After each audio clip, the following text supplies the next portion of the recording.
How to make award-winning mead step by step. Ever wonder how to make a mead that actually wins competitions? Whether you're just starting out or looking to level up, this video walks you through every step I use to make high-quality mead that can hold its own in any BJCP competition. This is a clear, repeatable process that anyone can follow. Before we dive in, please take a moment to like this video, subscribe to the channel. It helps me to keep producing meaningful mead-making content. And as a special thank you for watching, I'm giving away my free ebook, Mead-Making at Home Easily. It includes my step-by-step process to help craft exceptional mead. Stay tuned until the end of the video to find out how you can grab your copy. Now let's jump in. Here are the basic tools and ingredients you will need. A fermenter with a lid, an airlock or spunding valve, a hydrometer or refractometer, a pH meter, sanitized stirring equipment, a thermometer, and something to degas like a wine whip, and a drill to attach the wine whip.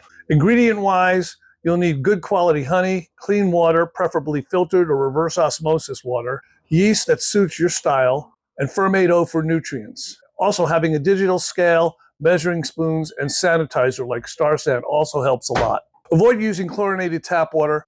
Filtered or RO water, reverse osmosis water, is best to prevent chlorophenol off flavors, which can completely ruin a batch. Everything starts with one simple rule: clean equipment.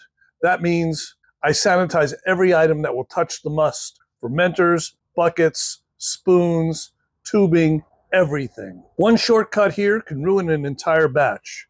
I never take chances. Clean gear equals clean mead. Once I have everything sanitized, I mix honey and water to prepare the must. But before adding yeast, I always check the pH. I aim for a starting pH between 3.8 and 4.3. That range creates a healthy environment for yeast while keeping unwanted bacteria out. To estimate where my must will land, I stir together 1 cup of water and 1/3 cup of honey and measure the pH.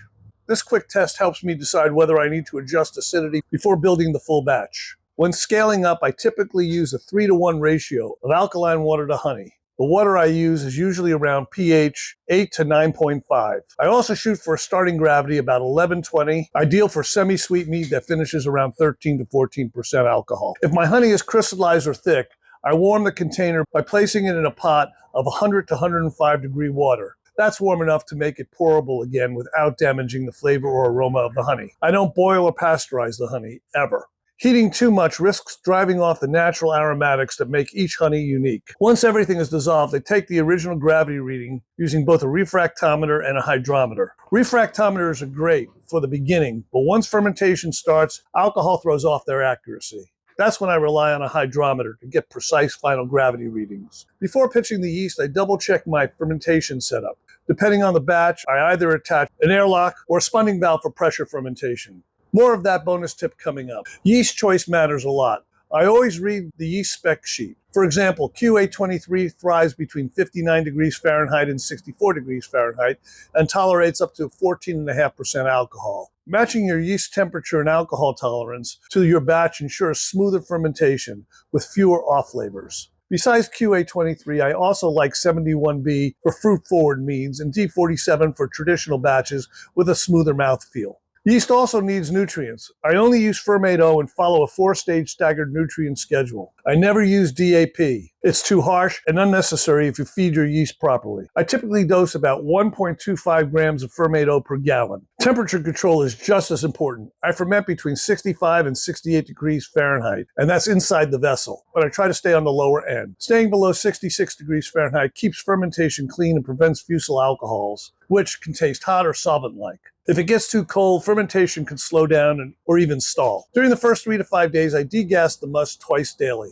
This helps release excess CO2, which can stress the yeast if it builds up. I use a sanitized wine whip or stirring rod to gently agitate the must. After day 5, I stop degassing. At that point, there's more risk of oxidation than benefit. Throughout fermentation, I monitor pH closely. I want to stay above 3.8. If it drops too low, the yeast could struggle or stop altogether. Fermentation is complete when the gravity holds steady for at least 2 weeks and your final sweetness is where you want it. For most of my semi-sweet meads, I aim for a final gravity of around 10-20. This gives the right balance between alcohol, warmth, and honey flavor. After fermentation wraps up, I cold crash the batch by dropping the temperature below 42 degrees Fahrenheit. Generally, I do about 33 degrees Fahrenheit. I leave it there for 2 to 3 weeks. This helps the yeast proteins, and other solids settle out naturally. The result? A clearer, cleaner mead with fewer off aromas. At this point, I do a tasting and decide if any final tweaks are needed. If the mead tastes flat, I might add a little more honey,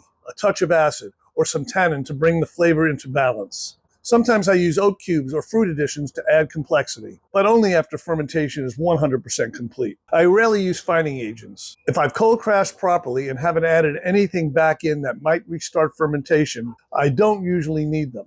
But if I'm back sweetening or adding fruit, I might use potassium sorbate or metabisulfite to prevent fermentation from restarting in the bottle. And here's that bonus tip. Ferment under pressure with a spunding valve. This lets you set a target pressure and slowly vents excess CO2 while preserving enough to naturally carbonate the mead. It also helps retain delicate aromatics and minimizes oxygen exposure during fermentation. I've had fantastic results with this technique. If you're bottling straight from the fermenter, the spunding valve can even give you a lightly carbonated mead. No priming sugar required. It's simple, inexpensive, and one of the most effective tools I use to elevate my process. So if you want better flavor, fewer off notes, and a more stable final product, pressure fermentation is absolutely worth exploring. If this video helped, give it a like, subscribe, and grab my free ebook, Mead-Making at Home Easily, using the link below. It includes my step-by-step process to help you craft exceptional mead. Check out my other videos and mead-making playlist over here, where I dive deep into every step of the process, from advanced methods to perfecting flavor profiles. So you'll have all the tools you need to become a skilled and creative mead maker.